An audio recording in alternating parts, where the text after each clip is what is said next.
Get anybody on yet?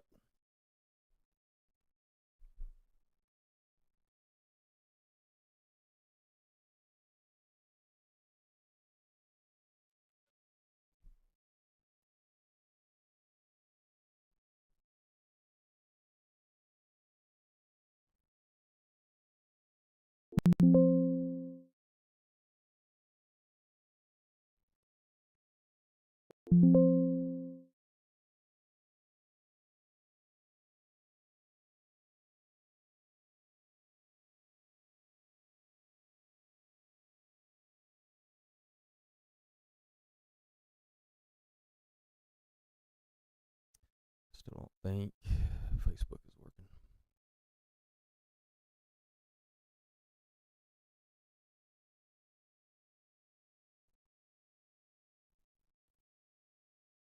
What's up, NW? How are you?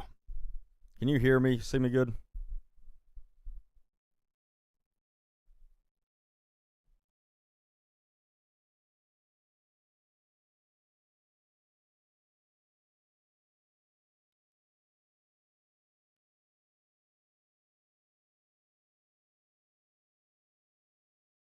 YouTube must be the only one working for some reason. I don't know what's going on.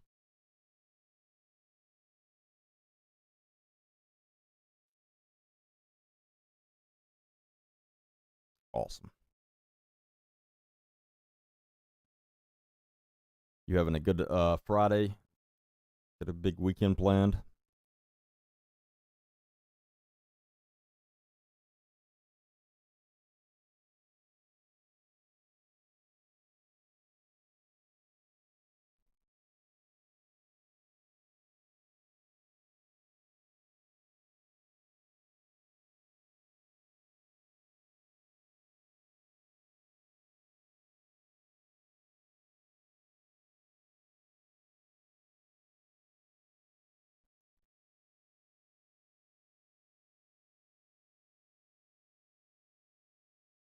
There we go. That's the problem.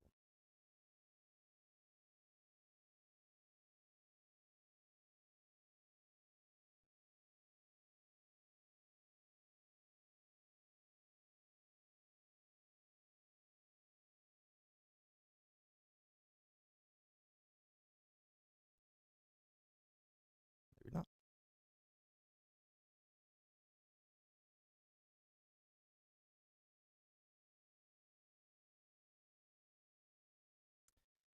It's going well.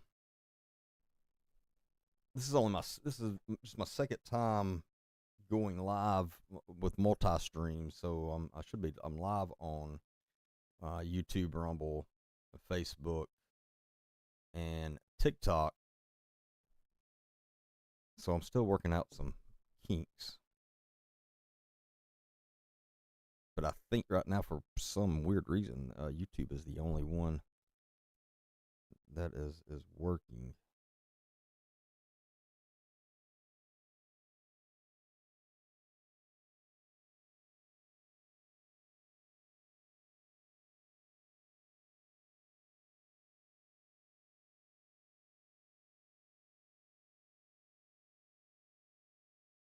Let's see.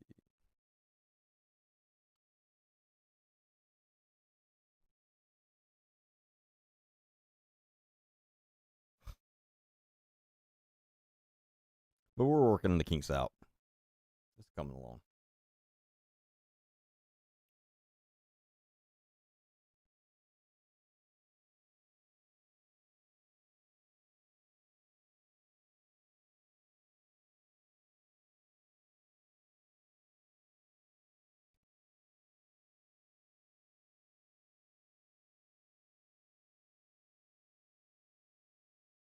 Test 1, 2, 3. Perfect.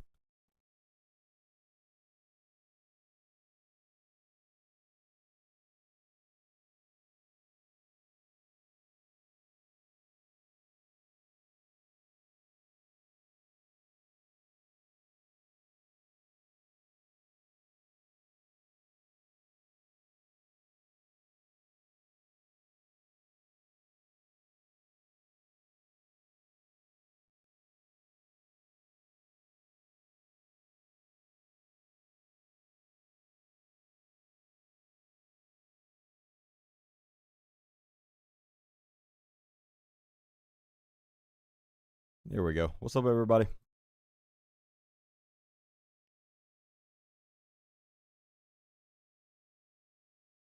What's up, Chrissy? How are you?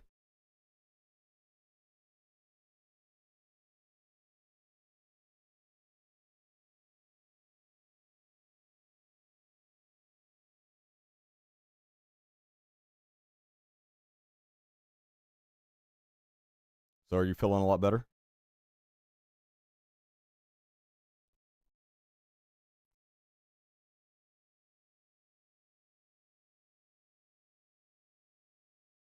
Awesome. How's everyone else doing? Everybody having a good Friday evening? You've got a big weekend planned. What's up, Cody?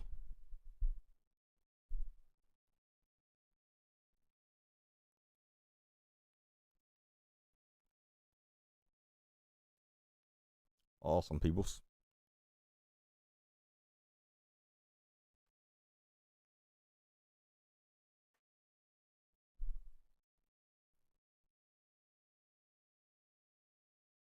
Just pulling in the driveway. There's not much more of a better feeling than pulling into your driveway on a Friday evening.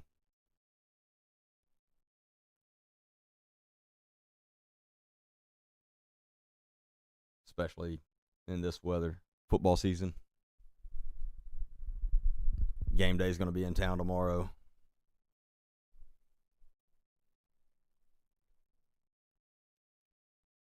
Johnny football is going to be in town tomorrow.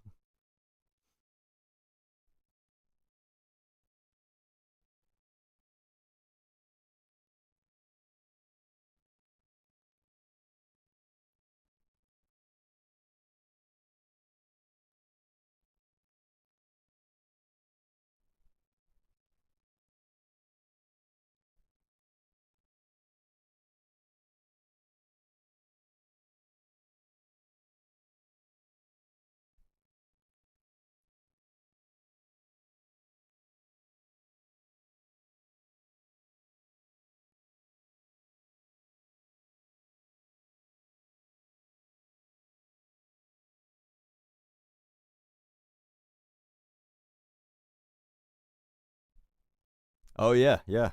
Theo Vaughn too. That's what my wife came in yesterday at some point. She said your boy's going to be the guest speaker on game day. I said who? She said Theo Vaughn. I was like, are you kidding? Now it would be. Now I'm a huge Theo Vaughn fan.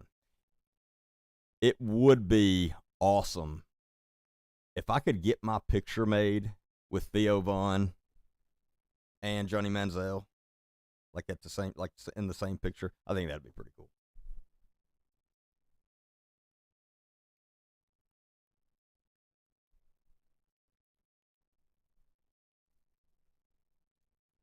Especially Theo. I mean,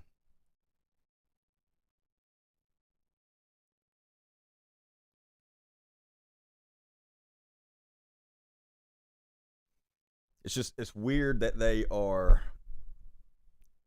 having a since game day is here in Tuscaloosa.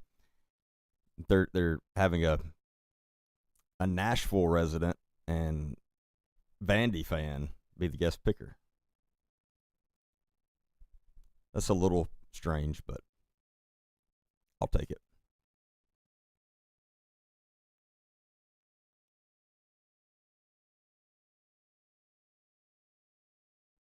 Although now think about it, talking about Johnny Manziel and Theo Vaughn, I don't think it would be a good idea for either one of them to like get together and hang out. That could probably go bad very fast. I think those two together could probably get into some really bad stuff pretty fast. Yeah, I heard James Spann's name getting thrown around a lot, and I think that would have been awesome. I don't know why they didn't do that. I think that would have been cool.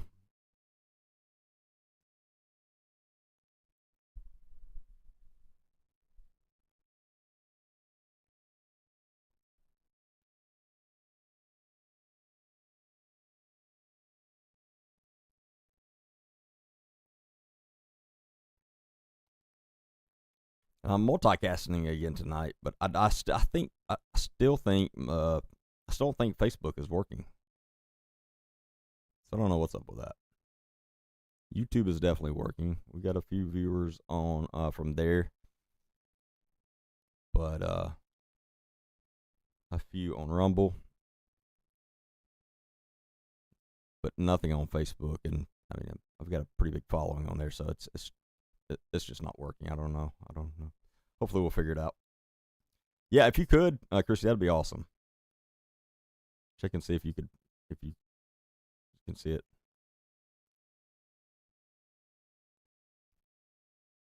But I think we got all the kinks worked out as far as audio wise. Does it sound good to everybody? It sounds normal tonight. My audio. Yeah, I don't know what to do about Facebook. I'm gonna figure it out. It's a privacy setting, but I don't know how to change. It won't let me change it.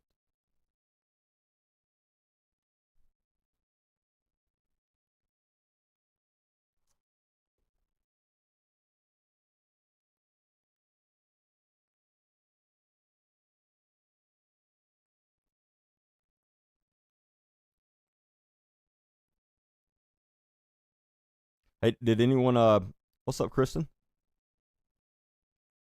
Did any of you all get a chance to check out the new podcast that I put out? The longer podcast on the teenagers, kids, and social media.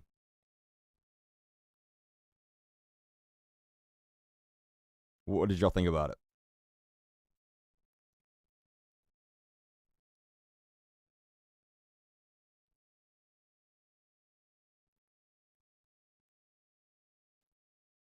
But if for those of you that hadn't, make sure you go check that out. It's on. You can find it on Rumble, YouTube, and all the podcasts as far as Spotify and Apple Podcasts. So you can get it on any of those.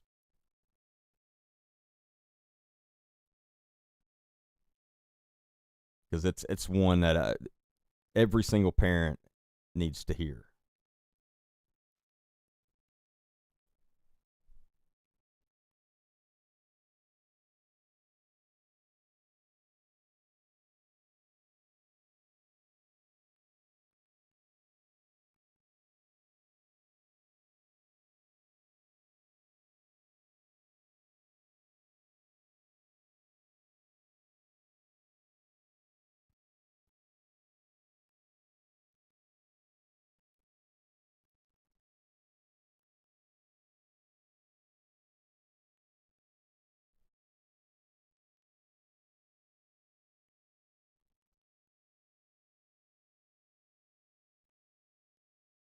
So y'all did like it? Awesome.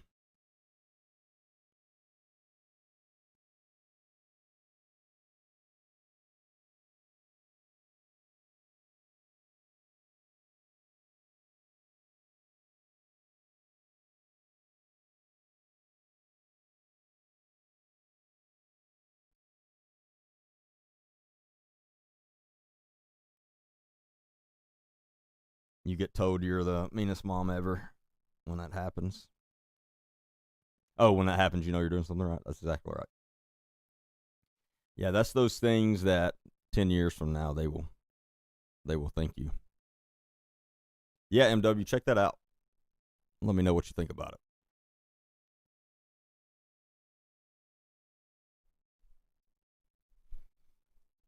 Yeah, if anyone has friends, family, or anything that has kids, share that with them.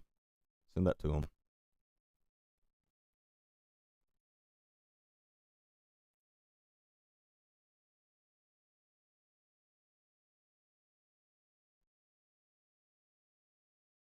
I'll probably end up doing some more podcasts on that subject too, because it's so important. Your teen boy decided he was going to live with his dad after he held him accountable. Guess how long he lasted? I've seen that so many times, Kristen.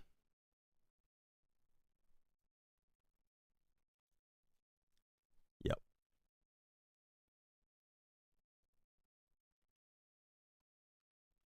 See, contrary to belief, what most people believe, children want structure.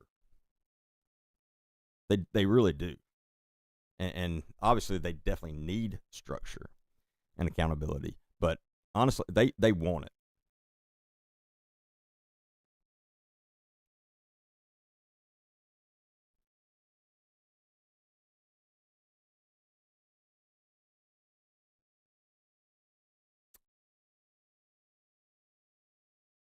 Yep, and Kristen, that's what I'm saying. That's usually how it goes.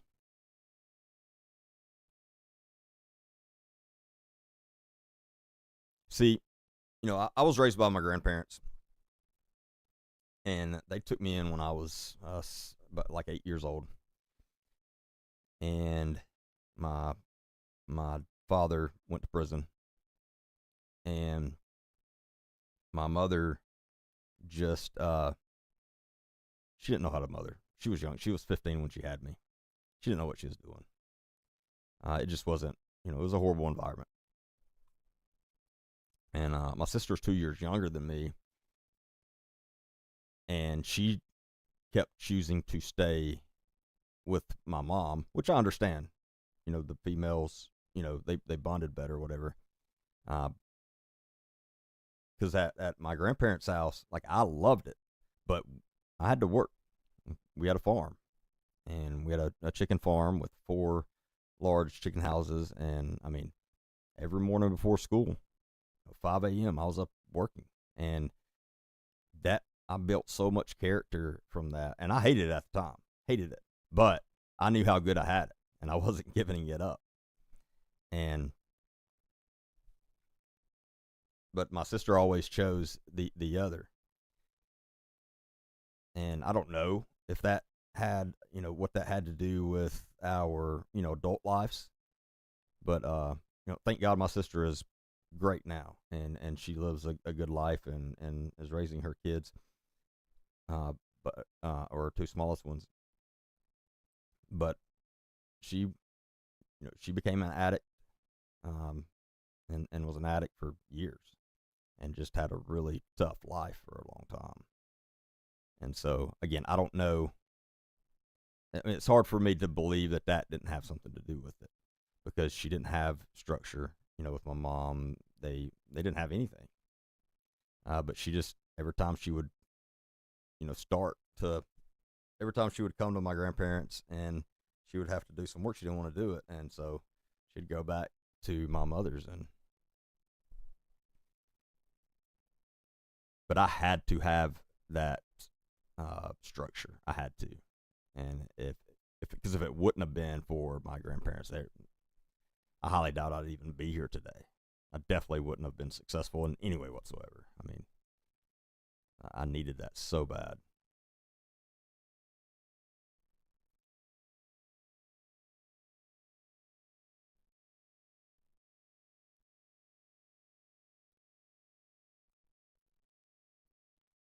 Yeah, and females in, like, growing up and through high school and stuff, they have it's completely different for them than it is guys, and I understand that.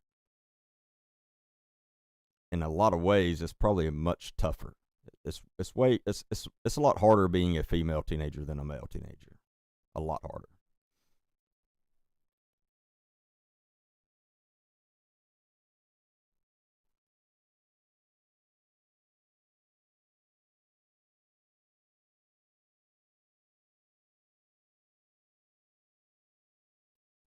Especially if you come from, if your family doesn't have any money at all. Being a female is a lot tougher.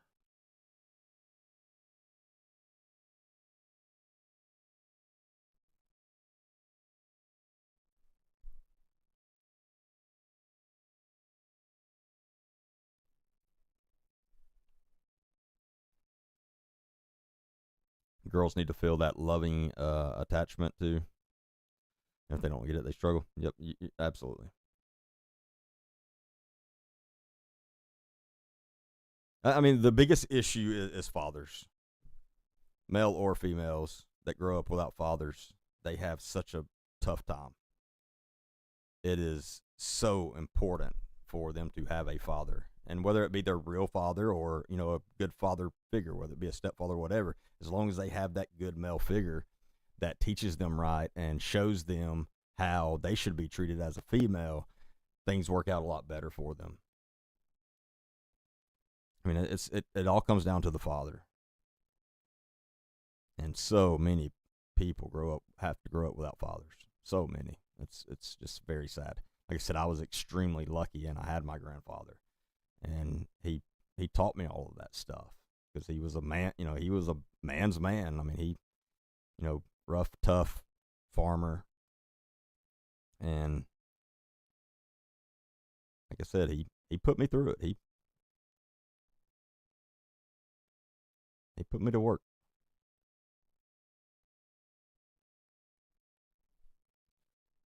I grew up in North Alabama, in the middle of nowhere, in between. If you're familiar with Russellville, Alabama, and Phil Campbell, Alabama, pretty much in between those two.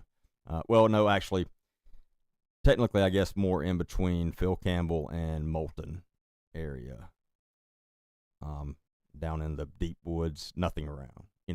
Walmart 35, 40 minutes away. The closest gas station 20 minutes away. I mean, there's just nothing.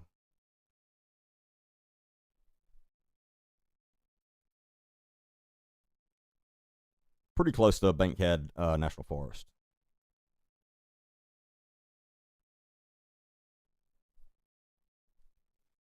And the second I could get out of there, I left. I mean, I graduated high school, and I literally that's when I moved to Tuscaloosa to go to Alabama, and I didn't even wait for the fall. I started that summer. I mean, I started classes at UA in June. I graduated high school in May, and I got out of there. I was ready to go.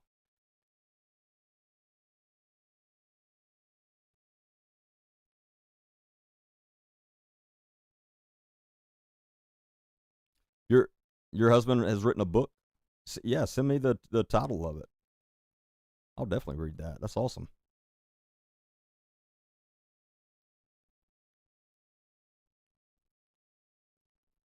Yeah, I've got a book I've been working on for 5 years, and because it's something I'm not pressed on. Like I'm not.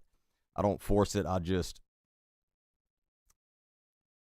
when I have time, I'll sit down and write some, and then write some more.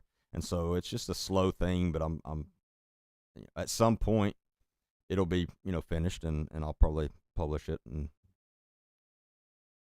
see if anybody wants to buy it. But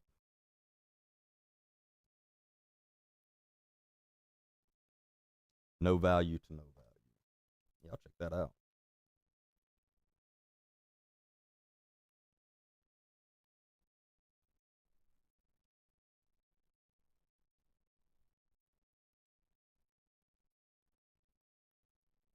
And that's another thing I was doing with my sub only space on TikTok before they changed all that around. And I'm going to, like I said, like I've been saying, as soon as we figure out a good process of where of the kind of subspace that we want, I'm gonna start doing all of that, because that was part of I was gonna put out a whole video series on just my personal life growing up and as an adult and everything, and so that'll be part of a sub only space whenever we figure out exactly where we're going to do that, or what kind of subscription service we're going to use, along with all of my some of my teaching videos, as far as like a protection. What's some of the ones I did already on my sub only space on TikTok? Like I've done my EDC stuff, my everyday carry stuff, and my go bags. I've done some videos on those. And I did what was it? Somebody wanted I think an elevator safety, so I did one on elevator safety. I can't even remember what all. But preparedness, protection, those kind of stuff. Oh, and I did one. I put one on detecting deception as well on there.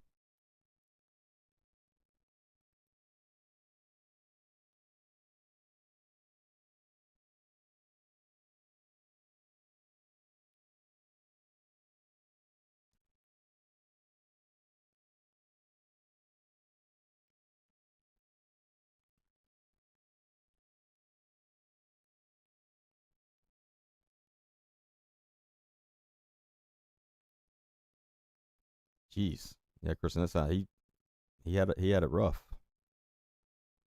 Mm. This is a hard month for me. My younger brother OD3. Oh, I'm so sorry to hear that, Jamie. I'm really sorry to hear that.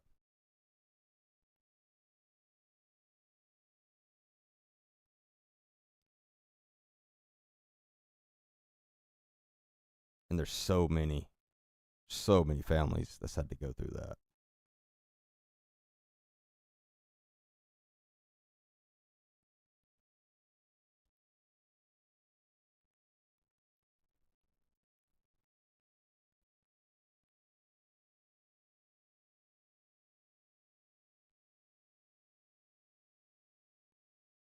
What's up, Katie? Yeah, and Jamie, I mean, like it happens to so many people. Some, there are some lucky ones that get, they find their way out of it, but a lot that don't.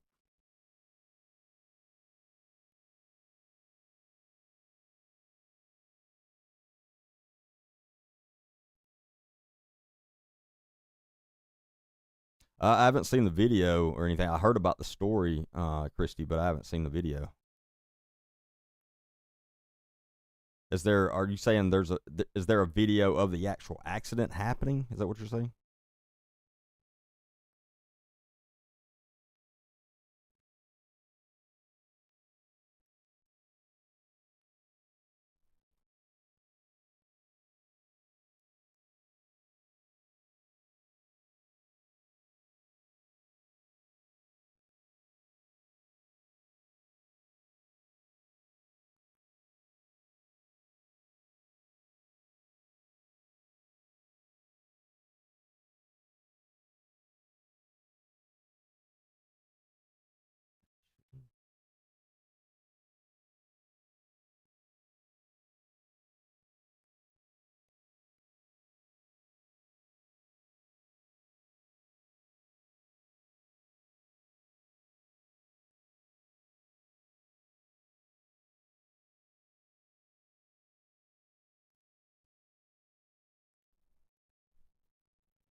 Oh yeah, I didn't realize there was. No, I haven't seen that.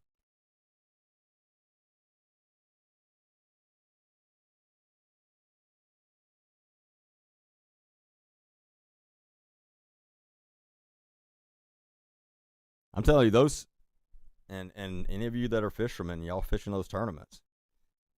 My goodness, when they take off, when they start those tournaments and they got all those speed boats, those bass boats, and they take off from the beginning, trying to get their spot. It looks so.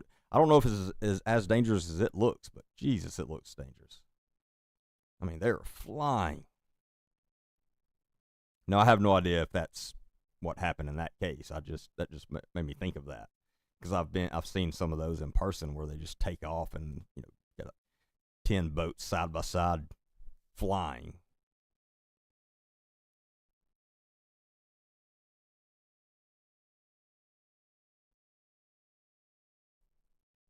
Yeah, I sure will. Worn out boots. I'll check that out.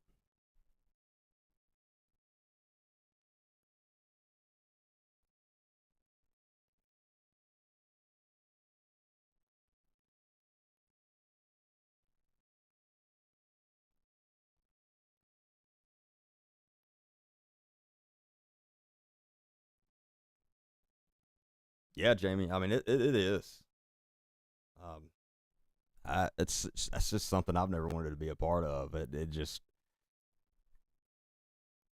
I know that probably sounds crazy with the stuff I've done, but I mean, no, there's some things I stay away from. Some things is just too that. I mean, I've done some really crazy, obviously extremely unsafe things a lot in my life, but I don't know. There's something about the boats and the water and stuff like that with that, and possibly because I was a search and rescue diver my first like 4 years in law enforcement, and so I was on the dive team and we would go down and had to go dive for the bodies and stuff, and I just saw so many, and I don't know, maybe that's played a part in the reason I just kind of stay away from that.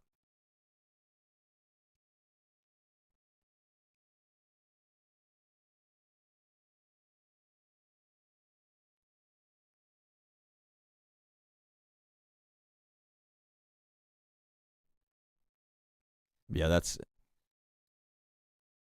And somebody asked me what's the worst job I've ever had. That it was that. It was that going down to the bottom of the river, and I mean you can't see anything, no matter what. You can have a flashlight and hold it right up to your face, and you can't see it. I mean, it's pitch dark, so you're literally just feeling. So you're crawling around on the river floor or lake floor, hoping to find a body. It's pretty nuts. And then when you do find it, it's a very eerie feeling. Very eerie.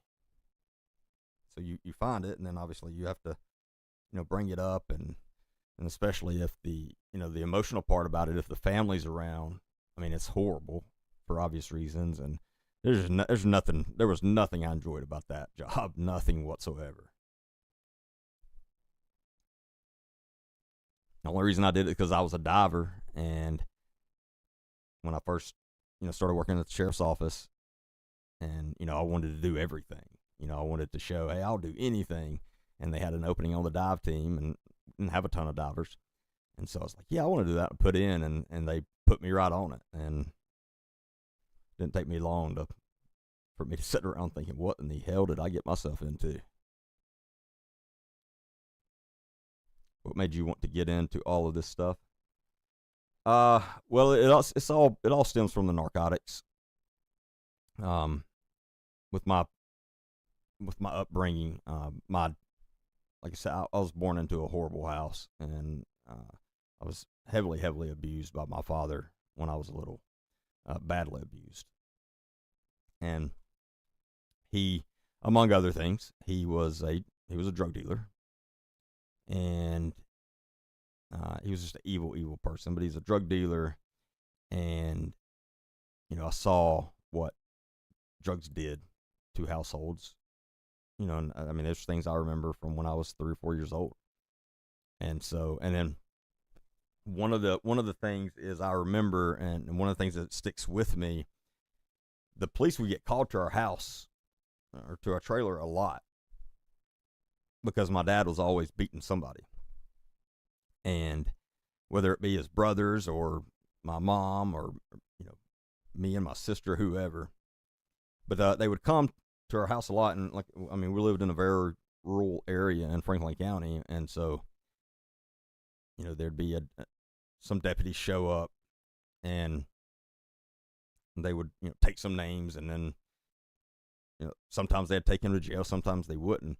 But I always I remember sitting there, and I was, like I said, I don't know how old, 3, 4, 5, all the way, 6, 7 years old, all those years when it would happen. And the only thing I was wishing, every single time I'd wish, I'd be like, maybe this time they'll take me with them, please, because I just wanted out of the house. I wanted gone. And I just wanted them to take me so bad and get me out of there. And they never did. And so the older, as I got older, I was like, I want to work narcotics. I want to bust drug dealers. And then, especially meth houses and stuff like that. And so that was my dream from the time I was, I don't know, old enough to realize what was going on. So say probably 10 years old, that I wanted to work narcotics. Now, I never wanted to be in local law enforcement. Actually, I always said I would never work local law enforcement. I wanted to work for the feds. I wanted to work for the DEA. But college graduation was coming up in 2 months, and I still didn't have a offer from any federal agencies. And my grandpa was like, "You're gonna have to get a job. As soon as you graduate, you're on your own." And, he was cutting me off. And all the federal agencies were like, "You're gonna have to get some experience first," because my GPA was not good. And so I got hired on with the sheriff's office. Ended up 3 weeks before I graduated, so timing was perfect. I got hired on with the sheriff's office here in Tuscaloosa, and once I started actually doing, I went through academy and everything. Once I started actually doing it, it was completely different than what I'd always pictured, and I loved it. And that was, I started when the Shake and Bake, the one pot labs were really big, and we started going out busting those, and that's what we do on shift as patrol officers. We did it every day, every night, serving warrants and doing that, and I loved it. I mean, it was some of the most fun I've ever had.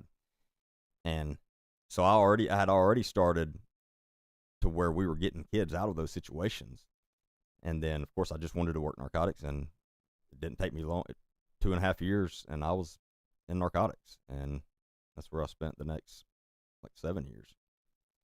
And so, but yeah, it all stemmed from that. So here we are.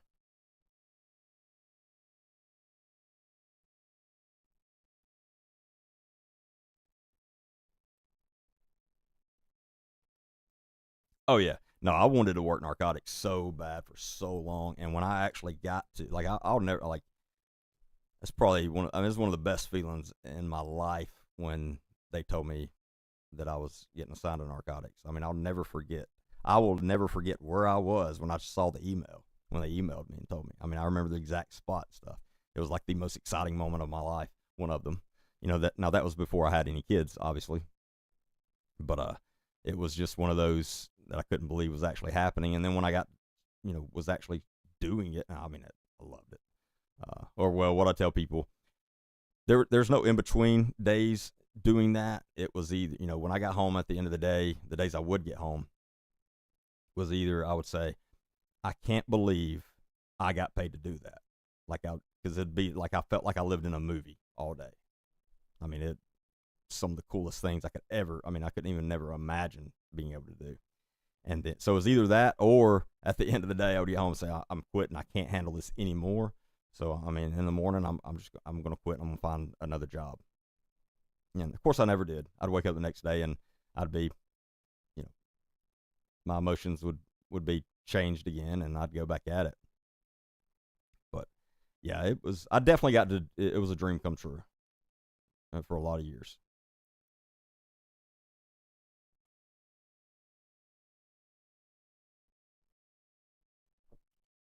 But yeah, I loved getting kids out of the meth houses. Loved it.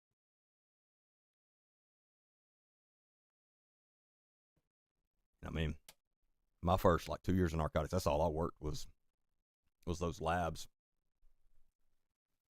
Because that was, see, I went to narcotics in 2011 or 2011, and I mean everybody was cooking that stuff then, and it was pretty easy to bust the people because that's when Nplex hit, and that's a software program where they track the pseudo, ephedrine purchases.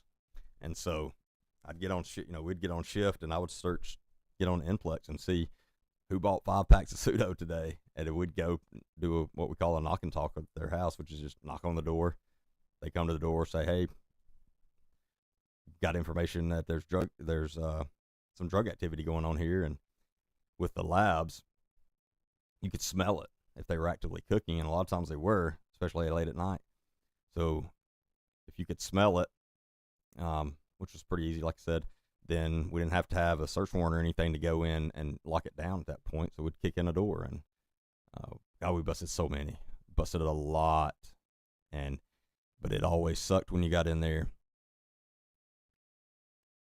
and there'd be little kids in there. I mean, I've seen it all. I mean, we found an active little 1 pot meth, and when I call that, like, it's a like a 2 liter or liter bottle. That's all it is, but extremely dangerous because it builds up pressure, and if they don't, what they call burp it, which is every once in a while releasing the pressure, which is dangerous in itself to do. But if they don't burp it at the right time, it'll blow up, and I mean it's a heck of an explosion. That's when, I mean, there's been a lot of people blown up by them. It'll blow up a whole house.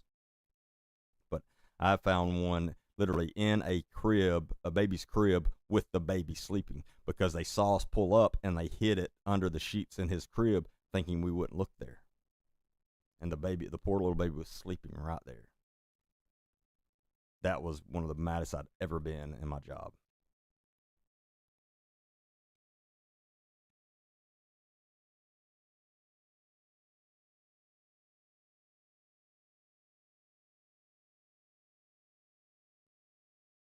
no better feeling than hunting down wanted fugitives actively invading. Yeah, no, it's fun. Yeah, serving warrants and no, it was fun. All of it. But see, when I was growing up and stuff, when I pictured local law enforcement, I pictured them out pulling people over for speeding and running stop signs and writing tickets. And I was like, I don't want to do that. Like I had no interest in that crap whatsoever. And so, but luckily the agency I got hired on at, at first, we didn't hardly. I mean, you could do whatever you wanted to, and none of us wanted to do that. And we had a good shift, and we were all young, and we went out and busted meth labs and served felony warrants every shift. I mean, it was a lot of fun.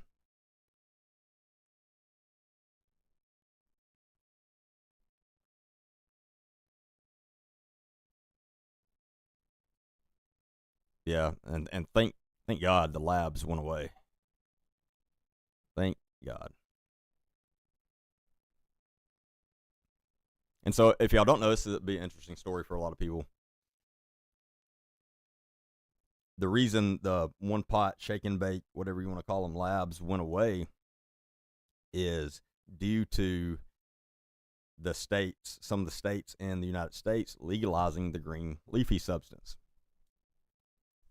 And because what happened when Colorado and California and some of these other states started legalizing that and having their own dispensaries and stuff, because the green stuff was at that time the cartel's number one moneymaker because they have more customers, and that was their biggest moneymaker. I mean, they were making most of their money off of the green stuff.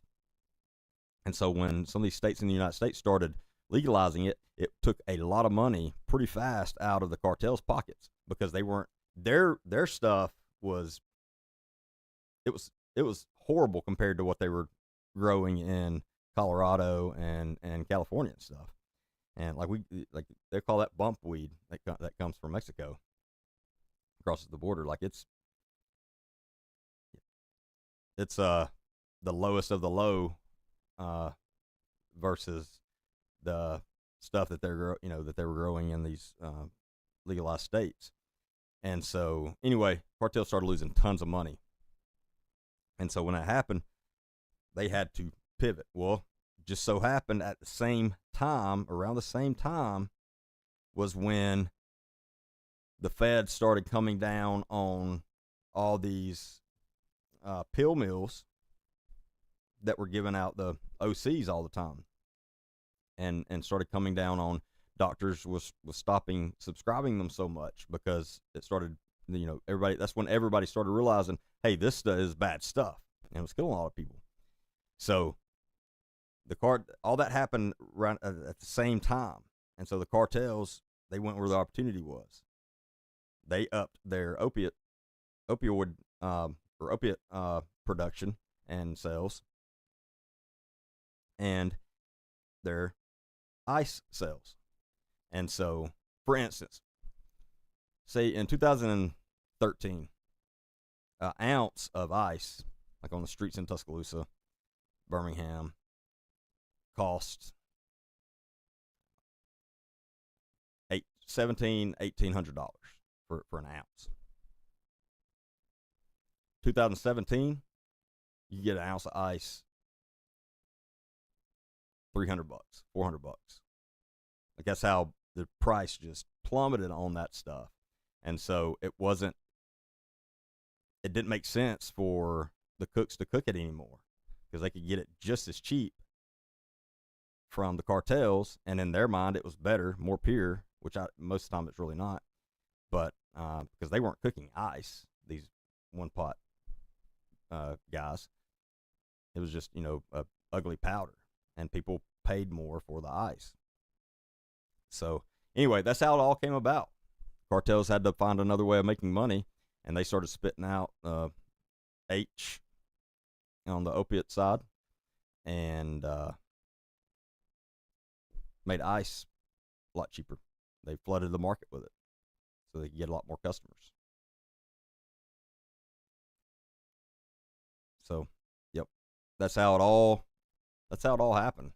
It all was perfect timing for the cartels, and it caused all of that. caused everything that's happened up to this point. The good things it did do, like I said, is it did cut the labs out, so that danger of, because I mean, there's a bunch of kids that got hurt by those too. I mean, they're uncle, dad, mother, whoever cooking that stuff in their house and it blow up. I mean, a lot of people got hurt just from those things blowing up.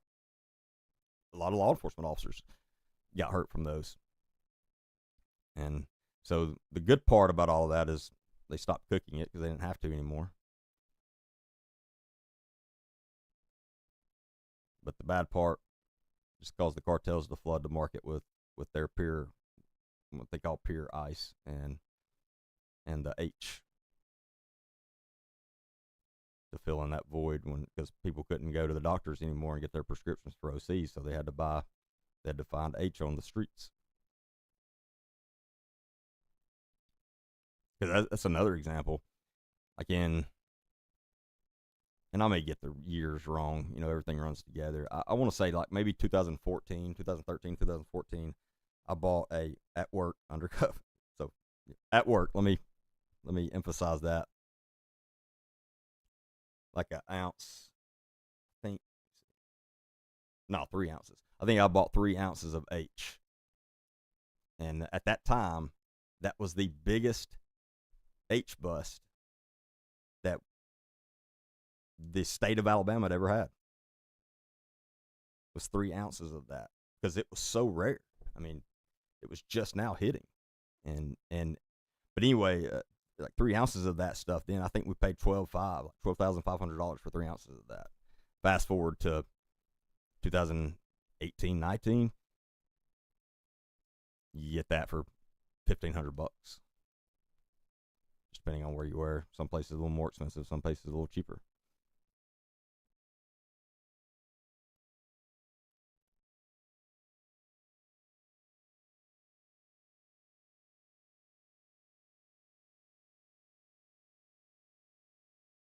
He was actually one of the officers that found my brother. Who was one of the officers that did? Jamie?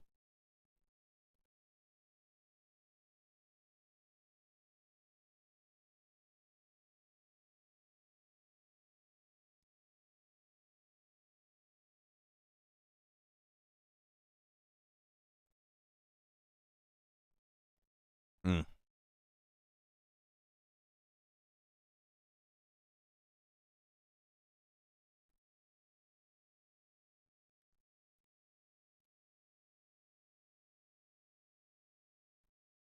What, Nana? What were you doing in '94?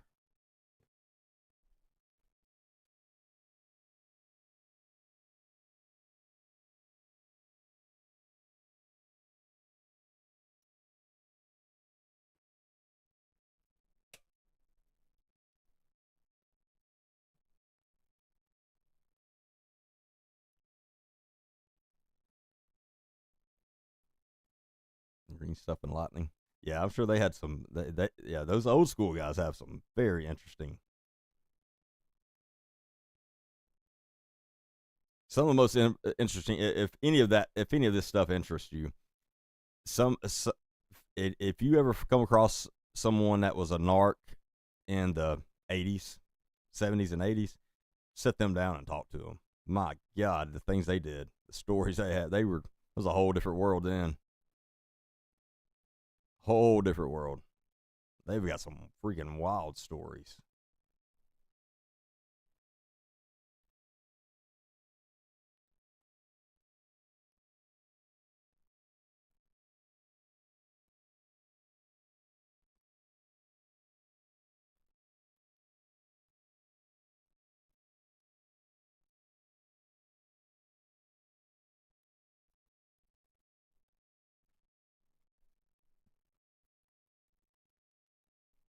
Hell, Nana, there's a decent chance you know who you knew my dad. Dead serious. I wouldn't doubt it.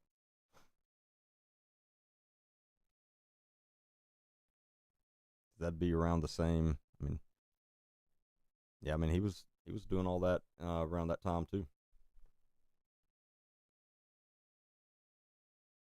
Yes, Melody, exactly. They were cowboys for sure.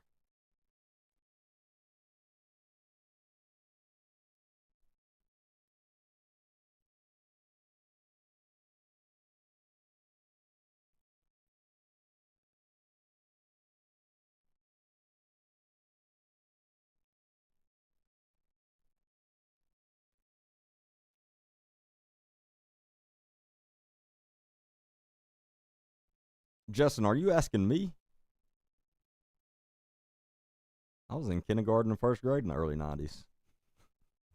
I'm not that old.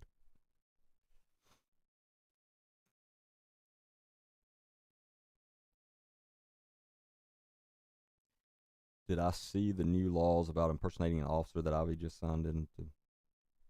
Like, what do you mean by just signed? Like this week or something? No, I don't think so.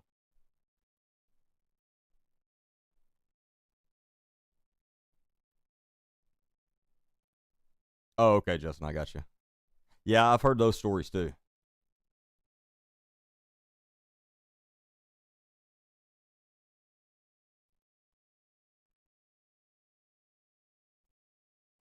No, I don't know that I've seen whatever you're talking about, Brenda.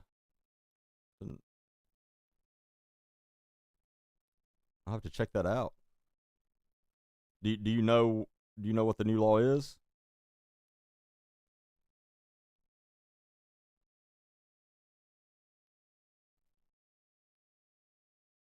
Oh, sorry, brother of a certain age. I missed your chat over here. It's on the other side of my screen. I just saw it. I didn't mean to not acknowledge you. If you're still there, still here, glad to have you.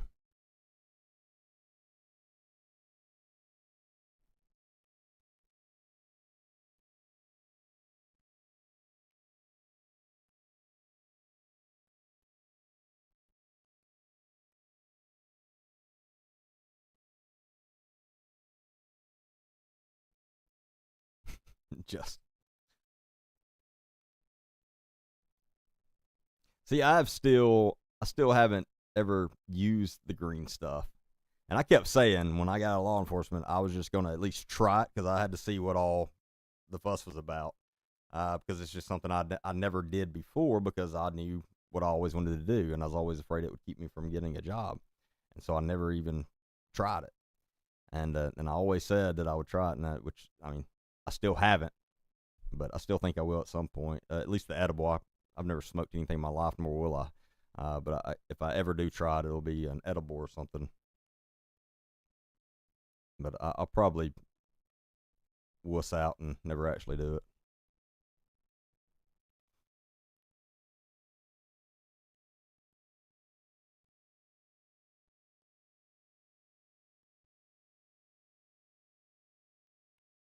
I can find it. Brenda,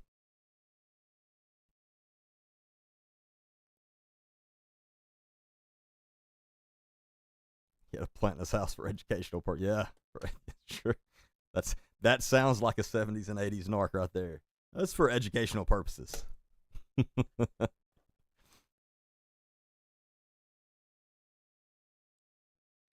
500 pounds. Oh, yeah, I'm sure. That's a lot.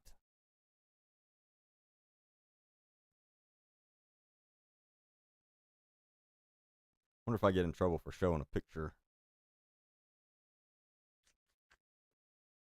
Maybe if I just flash it up, I won't.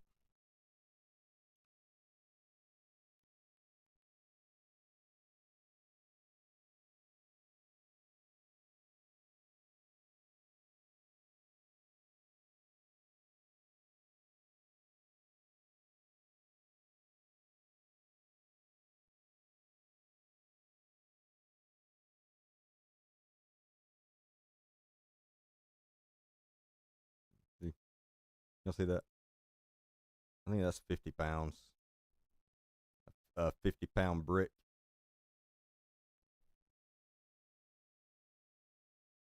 Again, that came straight from Mexico.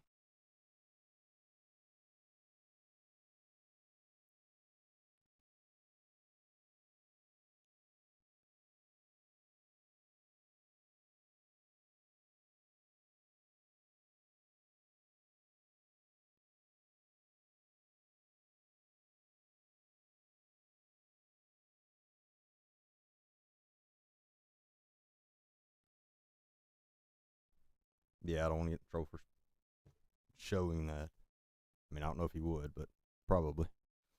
I think it violates their community guidelines, as they call them. He needed to know the effects.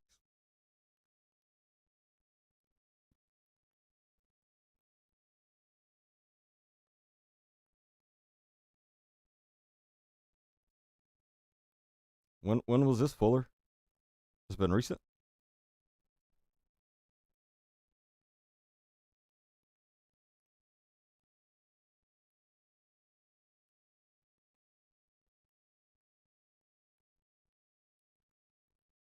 In Tennessee.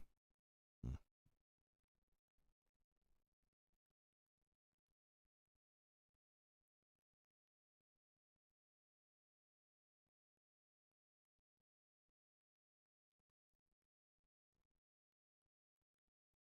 What do you mean, Jamie? You never understood where they came up with street value.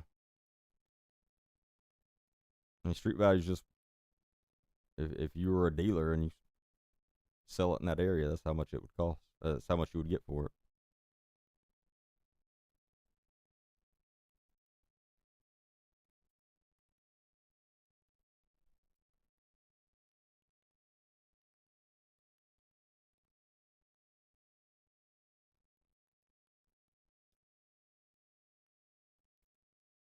On Smugs, I'm not familiar with whatever you're talking about.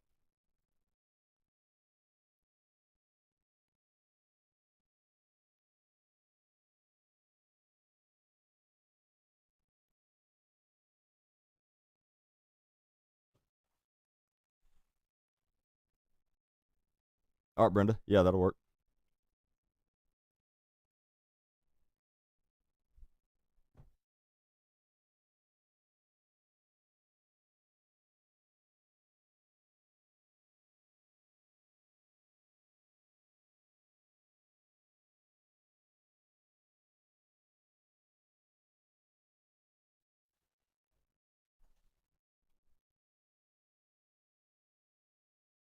Nah, Justin, you ain't told me that. That's the first time. But no, I do appreciate that. Hey, I hate to run so quick, but I just had something come up. Everything's okay, but it's just I gotta go somewhere. So I'm gonna have to run for the night, unfortunately. But I appreciate each and every one of you for being on here, for all your support. If you're not following me, please make sure you're following me on all the platforms. Um, Make sure you check out my latest podcast that I released this morning, and it's on. You'll find it on Rumble, YouTube, Spotify, and Apple Podcasts. You can go check it out, and then obviously on those you'll find the rest of mine, and a lot more to come. But I appreciate all your support, and if there's anything I got to do for anybody, please message me. It may take me a bit to get back to you, but I will. If you have any information on any of the missing person cases that I've talked about, or any missing person cases that even if I haven't, it's email agentdbaker.missing dot agentdbaker.missing@gmail.com. And if you have any information on specifically on the Maxine Bieberbach case, it's agentdbaker.maxine.missing@gmail.com. So send all that information to those emails. And we've gotten a lot of good information lately. So, and I've got my research team together. They're awesome. They're doing some amazing work. So we're making some things happen. But like I said, I got to run, but I got to run for the night. But I'll see y'all back either Sunday or Monday. I may be back live Sunday. We'll see. If not, then I definitely will Monday. But y'all have an amazing weekend.